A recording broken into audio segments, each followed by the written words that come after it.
Hi hello friends welcome back. இன்னைக்கு நம்ம ஹைதராபாத் பன்னீர் gravy எப்படி செய்யலாம் தான் பார்க்க போறோம். நம்ம சப்பாத்தி கூட அதுக்கப்புறமா நான் கூடலாம் குருமாவை தவிர்த்து ஒரு மாதிரி டிஃப்ரெண்ட்டா பன்னீர் வச்சு ஏதாவது ட்ரை பண்ணலாமே அப்படின்னு நீங்க நினைச்சீங்கன்னா கண்டிப்பா இந்த ரெசிபி ட்ரை பண்ணி பாருங்க. நம்மளுக்கு ரொம்பவே ரிச்சான ஃப்ளேவர் கொடுக்குற ஒரு ரெசிபி, ரொம்ப சூப்பரா இருக்கும். இப்போ இந்த பன்னீர் கிரேவி எப்படி செய்யலாம்னு பார்த்துடலாம். அதுக்கு முதல்ல நம்ம பன்னீரை ஆயில நம்ம ஃப்ரை பண்ணி எடுக்கணும். அதனால ஸ்டவ்ல நான் பேன் எடுத்து வச்சுட்டு நான் எண்ணெய் ஊற்றிக்கிறேன். எண்ணெய் பொரிக்கிறதுக்கு பார்த்துக்கிட்டிங்கன்னா நீங்கள் கடலெண்ணெயும் பயன்படுத்திக்கலாம். அதே நேரத்தில் நீங்கள் தேங்காய் எண்ணெயும் பயன்படுத்திக்கலாம். நான் இன்னைக்கு தேங்காய் எண்ணெய் பயன்படுத்திக்கிறேன். தேங்காய் எண்ணெய் ஊற்றி எண்ணெய் லைட்டாக சூடாக ஆரம்பிச்சக்கப்புறமா நான் பன்னீரை நான் ஒன்று ஒன்றா எண்ணெயில் சேர்த்துக்கிறேன். பன்னீர் பார்த்துக்கிட்டிங்கன்னா ஓரளவுக்கு சின்ன சைஸாக கியூப் சைஸாக ஒரு பன்னீர் பட்டர் மசாலாக்கு நம்ம கட் பண்ணுற மாதிரி பன்னீரை நீங்கள் கட் பண்ணி எடுத்துக்கோங்க. ரொம்ப பெரிய சைஸஸாக வேண்டாம், ஓரளவுக்கு சின்ன சைஸஸாகவே நீங்கள் கட் பண்ணி எடுத்துக்கோங்க. பன்னீர் நான் ஒரு 400 கிராம் பன்னீர் எடுத்துக்கிட்டேன். ஒரு 350 கிராம்லேருந்து ஒரு 500 கிராம் வரைக்கும் நீங்கள் பன்னீர் நீங்கள் சேர்த்துக்கலாம். அந்த கிரேவிக்கு நம்ம 400 கிராம் பன்னீரையுமே சின்ன சின்ன சைஸஸாக சேர்த்து ஆயிலில் நல்லா ஃப்ரை பண்ணி எடுத்துக்கிறோம். ஸ்டவ் ஓரளவுக்கு மீடியம் ஃப்ளேமில் வச்சு ஃப்ரை பண்ணிவிடுங்க. லோ ஃப்ளேமுக்கும் போக வேண்டாம். ஹை ஃப்ளேமுக்கு போனீங்கன்னா டக்குன்னு கலர் மாறிடும், நம்மளுக்கு ரொம்ப கருத்த மாதிரி மாறிடும். அதனால் மீடியம் ஃப்ளேமில் வச்சு 4 சைடுமே நல்ல ஓரளவுக்கு கோல்டன் ப்ரௌன் கலரில் மாறுற அளவுக்கு, லைட் ப்ரௌன் கலரில் மாறுற அளவுக்கு, இப்போ நான் வீடியோவில் காட்டுற மாதிரி இந்த அளவுக்கு கலர் மாறுற அளவுக்கு நல்லா ஃப்ரை பண்ணி எடுத்துக்கோங்க.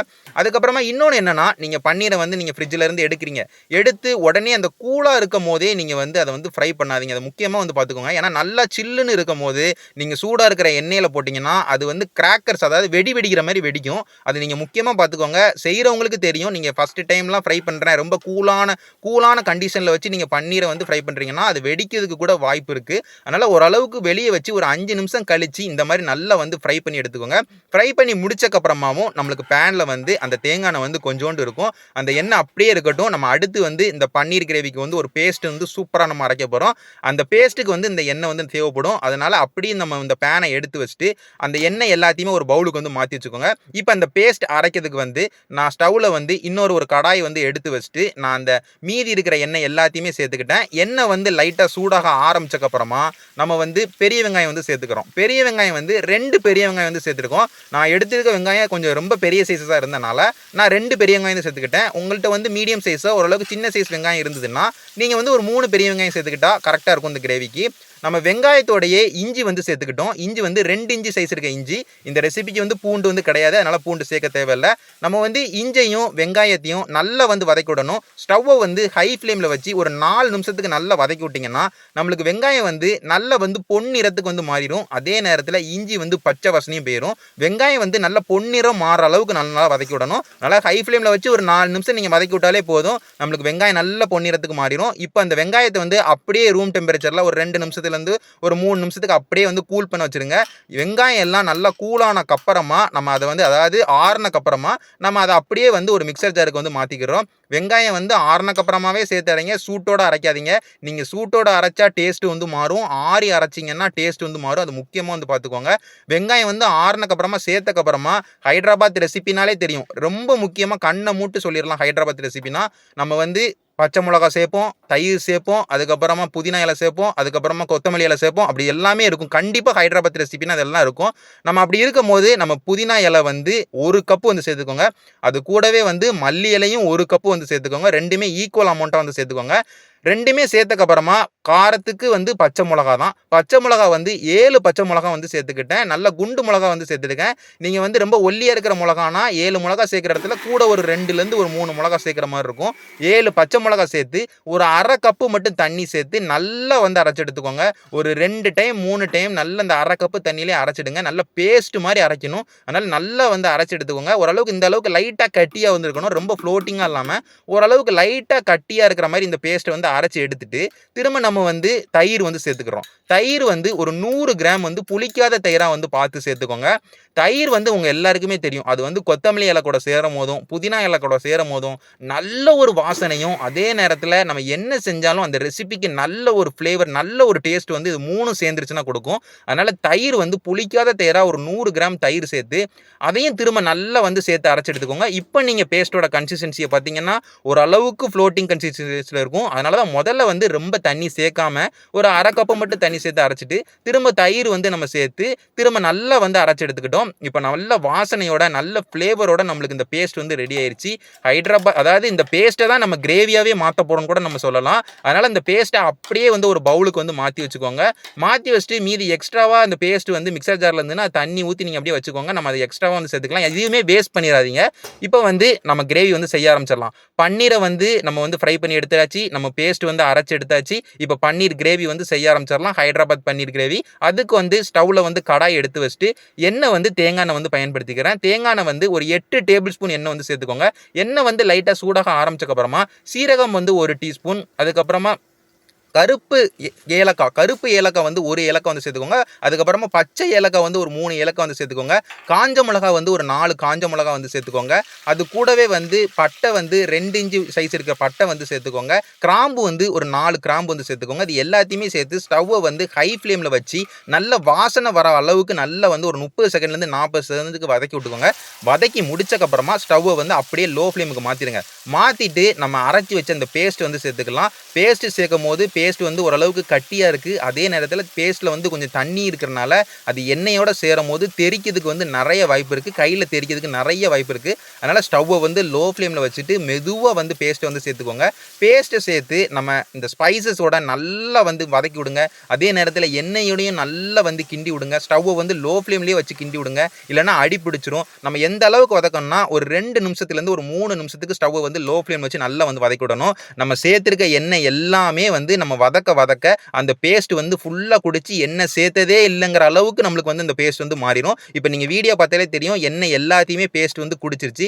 இந்த கண்டிஷன்ஸில் நம்ம மசாலா வந்து சேர்த்துக்கலாம். ஸ்டவ் வந்து லோ ஃப்ளேம்லேயே தான் இருக்குது. நம்ம வந்து உப்பு வந்து 1/4 டீஸ்பூன் உப்பு வந்து சேர்த்துக்கிட்டோம். மஞ்சள் தூள் வந்து ஒரு 1/2 டீஸ்பூன் மஞ்சள் தூள் வந்து சேர்த்துக்கிட்டோம். அதுக்கப்புறமா சீரகத்தூள் வந்து ஒரு 1/2 டீஸ்பூன் வந்து சீரகத்தூள் வந்து சேர்த்துக்கிட்டோம். சீரகம் வந்து அதிகமாக சேர்க்க வேண்டாம், ஏன்னா வதக்கதுக்கே நம்ம ஏற்கனவே சேர்த்துருக்கோம். அதுக்கப்புறமா மல்லித்தூள் வந்து ஒரு 1/2 டீஸ்பூன் வந்து மல்லித்தூள் வந்து சேர்த்துருக்கோம். கடைசியாக கரம் மசாலா வந்து ஒரு 3/4 டீஸ்பூன் வந்து கரம் மசாலா வந்து சேர்த்துருக்கோம். காரத்துக்கு மிளகாய் வத்தல் பொடிலாம் வந்து சேர்த்துடாதீங்க. ஏற்கனவே நம்ம வந்து பச்சை மிளகா சேர்த்து அரைச்சிருக்கோம். அதுக்கப்புறமா காஞ்ச மிளகா வந்து வதக்கியிருக்கோம். அதனால் காரம் வந்து ரொம்பவே கரெக்டாக இருக்கும்.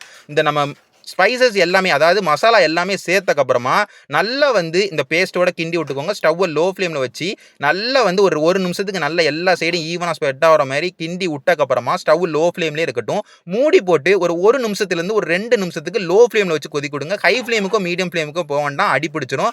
லோ ஃப்ளேமில் வச்சு கொதிக்க விடும் போது நம்மளுக்கு அந்த பச்சை வாசனை வந்து போகும். மசாலாவோட பச்சை வாசனை போய் நல்ல வாசனை வர ஆரம்பிக்கும். ஒரு நிமிஷத்துக்கு மட்டும் கொதிக்க விட்டக்கப்புறமா திரும்ப ஓப்பன் பண்ணி இந்த கிரேவிக்கு தேவையான தண்ணி வந்து நம்ம சேர்த்துக்கிறோம். தண்ணி வந்து இந்த கிரேவி வந்து ஓரளவுக்கு நம்ம வந்து திக்காக தான் நம்ம வந்து கிரேவி வந்து செய்ய போகிறோம். ஓரளவுக்கு செமி கிரேவின்னு கூட வந்து சொல்லலாம். ரொம்ப தண்ணியாக இருக்கிற மாதிரி இந்த கிரேவி வந்து செய்ய போகிறது இல்லை. தண்ணியாக இருந்துன்னா அந்த கிரேவி நல்லா இருக்காது. அதனால தண்ணி வந்து பார்த்து வந்து சேர்த்துக்கோங்க. முதல்ல வந்து ஒரு 1/2 கப்பு சேர்த்து மிக்ஸ் பண்ணி விட்டேன். பத்தாதுங்கிற காரணத்துக்காண்டி இன்னொரு ஒரு 1/2 கப்பு வந்து சேர்த்துக்கிட்டேன். மொத்தமாக 1 கப்பு வந்து சேர்த்துக்கிட்டேன். இப்போ நீங்கள் வீடியோவில் பார்த்தாலே தெரியும், ஓரளவுக்கு இந்த மாதிரி லைட்டாக ஃப்ளோட்டிங் கன்சிஸ்டன்சியில் இருந்தால் போதும். ரொம்ப தண்ணியாக வந்து கிரேவி இருக்க வேண்டாம். ஒரு கப்பு தண்ணி சேர்த்து நல்லா வந்து மிக்ஸ் பண்ணி விட்டுட்டோம். நல்லா மிக்ஸ் பண்ணி விட்டாச்சு. இப்போ வந்து தண்ணியும் சேர்த்தாச்சு, மசாலா சேர்த்தாச்சு, எல்லாமே சேர்த்தாச்சு. இந்த கண்டிஷனில் வந்து நம்ம சேர்த்துருக்கிறதுல வந்து உப்பு காரம் எல்லாமே கரெக்டாக இருக்கான்னு வந்து நம்ம பார்த்துக்கிடுவோம். நான் உப்பு காரம் பார்த்ததுல வந்து காரம் ரொம்பவே கரெக்டாக இருந்தது. உப்பு மட்டும் கொஞ்சம் கம்மியாக இருக்கிற மாதிரி இருந்தது. அதனால் ஒரு 1/4 கப்பு மட்டும் உப்பு வந்து சேர்த்துக்கிட்டேன். 1/4 கப்பு கொஞ்சோண்டு மட்டும் உப்பு சேர்த்து நல்லா வந்து திரும்பியும் இந்த பேஸ்ட்டோட நல்லா வந்து மிக்ஸ் பண்ணி விட்டுட்டேன். அந்த கிரேவியோட மிக்ஸ் பண்ணி விட்டுட்டேன். மிக்ஸ் பண்ணி விட்டக்கப்புறமா ஸ்டவ்வை லோ ஃப்ளேமில் வச்சுட்டு இப்போ நல்லா எண்ணெய் விட்டு பிரியிற அளவுக்கு நம்ம வந்து கொதிக்க விடணும். அதனால் ஸ்டவ்வை வந்து லோ ஃப்ளேமில் வச்சு ஒரு 2 நிமிஷத்துலேருந்து ஒரு 3 நிமிஷத்துக்கு நல்லா வந்து கொதிக்க விட்டிங்கன்னா நம்மளுக்கு எண்ணெய் எல்லாம் நல்லா விட்டு பிரிஞ்சு நம்மளுக்கு மசாலா வந்து நல்ல வாசனை வர ஆரம்பிச்சு மசாலாவோட பச்சை வாசனை எல்லாம் போய் கிரேவியோட வாசனை நல்லா வர ஆரம்பிக்கும். நம்மளுக்கு இந்த மல்லியோட வாசனை, அதுக்கப்புறமா சேர்த்திருக்க தயிரோட வாசனை எல்லாம் ரொம்ப சூப்பராக வந்து செம வாசனையாக மாறும். அதே நேரத்தில் டேஸ்ட்டும் அவ்வளோ டேஸ்ட்டாக இருக்கும். இப்போ நீங்கள் பார்த்தீங்கனாலே தெரியும், ஓரளவுக்கு திக்கு கன்சிஸ்டன்சிக்கு மாற ஆரம்பிச்சிருச்சு. ஓரளவுக்கு ஃப்ளோட்டிங் கன்சிஸ்டன்சியில் இருந்தது கொஞ்சம் திக்காக ஆரம்பிச்சு, அதே நேரத்தில் எண்ணெயும் நல்லா விட்டு பிரிஞ்சிருக்கு. இந்த ஸ்டேஜில் வந்து ஸ்டவ் வந்து லோ ஃப்ளேம்லேயே இருக்கட்டும். நம்ம வந்து முதல்லையே எண்ணெயில் நல்லா வதக்கி வச்ச பன்னீரை வந்து நம்ம சேர்த்துக்கலாம். 400 கிராம் பன்னீரையுமே அப்படியே வந்து சேர்த்துக்கோங்க. சேர்த்து நல்லா அந்த கிரேவியோட மிக்ஸ் பண்ணி விட்டுக்கோங்க.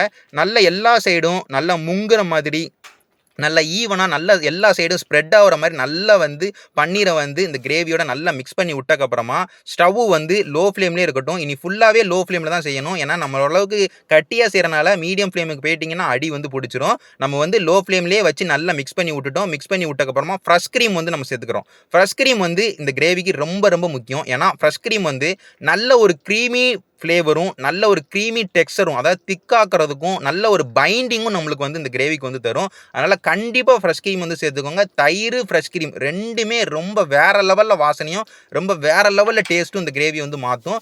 ஃப்ரெஷ் கிரீம் வந்து ஒரு 4 டேபிள் ஸ்பூன் வந்து ஃப்ரெஷ் கிரீம் சேர்த்துட்டேன். ஃப்ரெஷ் கிரீம் கூடயே நல்ல ஒரு டச் தர கஸ்தூரி மேத்தி வந்து சேர்த்துக்கிட்டேன். கஸ்தூரி மேத்தியும் நல்ல ஒரு ஃப்ளேவர் வந்து குடுக்குற ஒரு இது. அதனால கஸ்தூரி மேத்தி வந்து ஒரு 1 டேபிள் ஸ்பூனே சேர்த்துக்கோங்க. 1 டேபிள் ஸ்பூன் கஸ்தூரி மேத்தி சேர்த்து நல்லா வந்து மிக்ஸ் பண்ணி விட்டுக்கோங்க. நல்லா 2த்தையுமே சேர்த்து மிக்ஸ் பண்ணி விட்டக்கப்புறமா ஸ்டவ்வ வந்து லோ ஃப்ளேம்லேயே வச்சு மூடி போட்டு ஒரு 1 நிமிஷத்துலேருந்து ஒரு 2 நிமிஷத்துக்கு மட்டும் கொதிக்க விடுங்க.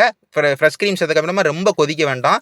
ஒரு 1 நிமிஷத்துலேருந்து ஒரு 2 நிமிஷத்துக்கு மட்டும் கொதிக்க விட்டீங்கன்னா, நம்மளுக்கு இந்த ஹைதராபாத் பன்னீர் கிரேவி ரொம்பவே சூப்பரா வந்து ரெடி ஆயிரும். நல்ல வாசனையோட ரெடி ஆயிரும். நீங்க பார்த்தீங்கன்னா, நல்ல செமி கிரேவி டெக்ஸ்சர்ல வந்து இருக்கு.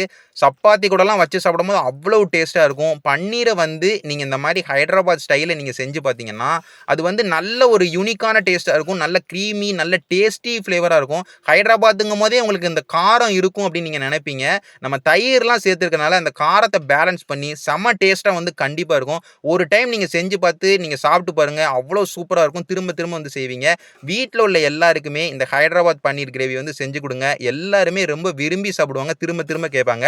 நான் இதே மாரி இன்னொரு ஒரு சூப்பரான வீடியோவோட உங்க எல்லாரையுமே நான் வந்து பார்க்குறேன். நன்றி.